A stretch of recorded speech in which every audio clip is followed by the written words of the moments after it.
Hey everybody, welcome back to the Words of Life Daily Bible Reading. Today is day 76, and we're going to be reading Job chapter 30 and 31 today.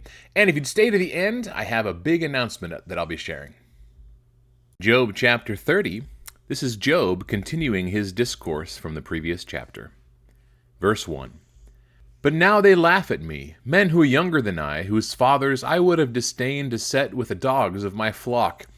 What could I gain from the strength of their hands, men whose vigor is gone? Through want and hard hunger they gnaw the dry ground, by night in waste and desolation. They pick saltwort and the leaves of bushes and the roots of the broom tree for their food. They are driven out from human company. They shout after them as after a thief. In the gullies of the torrents they must dwell, in holes of the earth and of the rocks. Among the bushes they bray, under the nettles they huddle together. A senseless and nameless brood, they have been whipped out of the land. And now I have become their song. I am a byword to them. They abhor me, they keep aloof from me. They do not hesitate to spit at the sight of me. Because God has loosed my cord and humbled me, they have cast off restraint in my presence. On my right hand the rabble rise. They push away my feet, they cast up against me their ways of destruction. They break upon my path. They promote my calamity. They need no one to help them. As through a wide breach they come, amid the crash they roll on.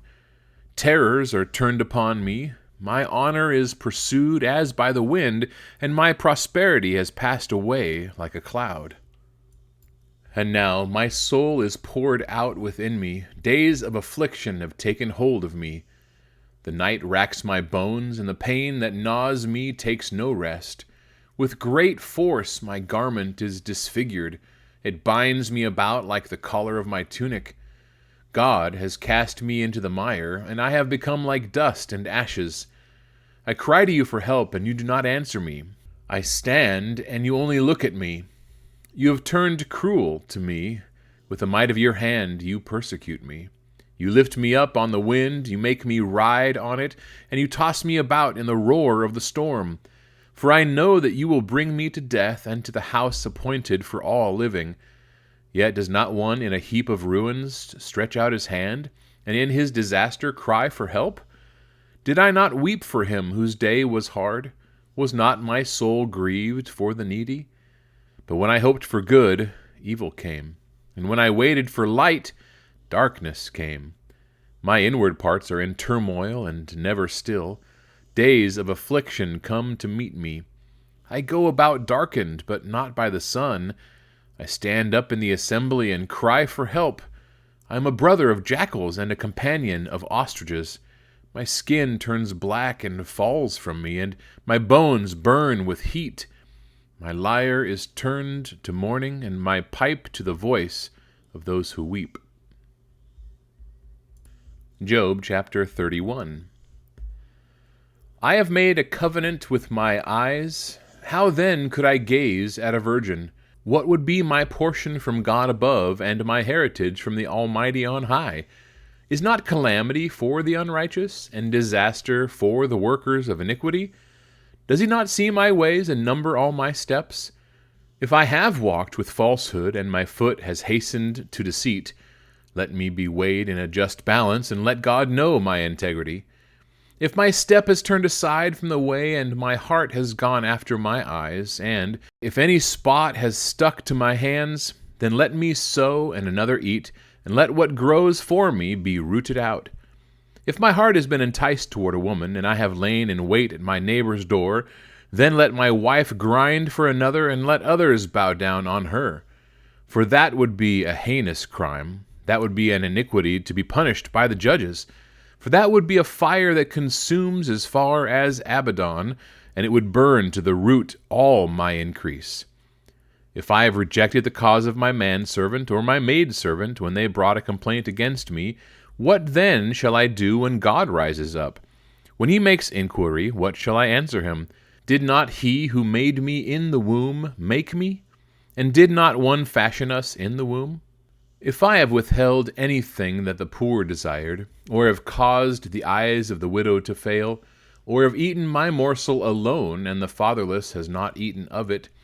For from my youth the fatherless grew up with me as with a father, and from my mother's womb I guided the widow. If I have seen anyone perish for lack of clothing, or the needy without covering, if his body has not blessed me, and if he was not warmed with the fleece of my sheep, if I have raised my hand against the fatherless, because I saw my help in the gate, then let my shoulder blade fall from my shoulder, and let my arm be broken from its socket. For I was in terror of calamity from God, and I could not have faced his majesty. If I have made gold my trust, or called fine gold my confidence, if I have rejoiced because my wealth was abundant, or because my hand had found much, if I have looked at the sun when it shone, or the moon moving in splendor, and my heart has been secretly enticed, and my mouth has kissed my hand, this also would be an iniquity to be punished by the judges, for I would have been false to God above.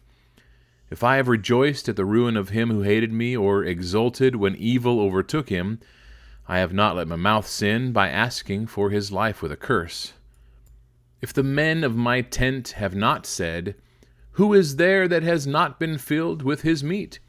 The sojourner has not lodged in the street. I have opened my doors to the traveler. If I have concealed my transgressions as others do by hiding my iniquity in my heart, because I stood in great fear of the multitude, and the contempt of families terrified me, so that I kept silence and did not go out of doors. Oh, that I had one to hear me! Here is my signature. Let the Almighty answer me. Oh, that I had the indictment written by my adversary. Surely I would carry it on my shoulder. I would bind it on me as a crown. I would give him an account of all my steps. Like a prince, I would approach him. If my hand has cried out against me, and its furrows have wept together, if I have eaten its yield without payment, and made its owners breathe their last, let thorns grow instead of wheat, and foul weeds instead of barley. The words of Job are ended. All right, that wraps up our reading for today, everybody. Thank you so much for reading Job 30 and 31 with me today. And for that big announcement, many of you have asked whether or not this podcast or this Bible reading is available on any other format. So I've taken the time, and I have now uploaded all of the episodes that we've done so far onto podcast. So you can find it on Apple iTunes, you can find it on Spotify, you can find it on iHeartRadio and other places. So if you want to search it out, please do so. We'd still love to see you here on YouTube, but we'd love to have this available for anybody at any time. So please share that knowledge if you know anybody that doesn't have access to YouTube all the time and they would like to on podcast form. Love to have more people listening to God's Word. So God bless. We'll see you tomorrow.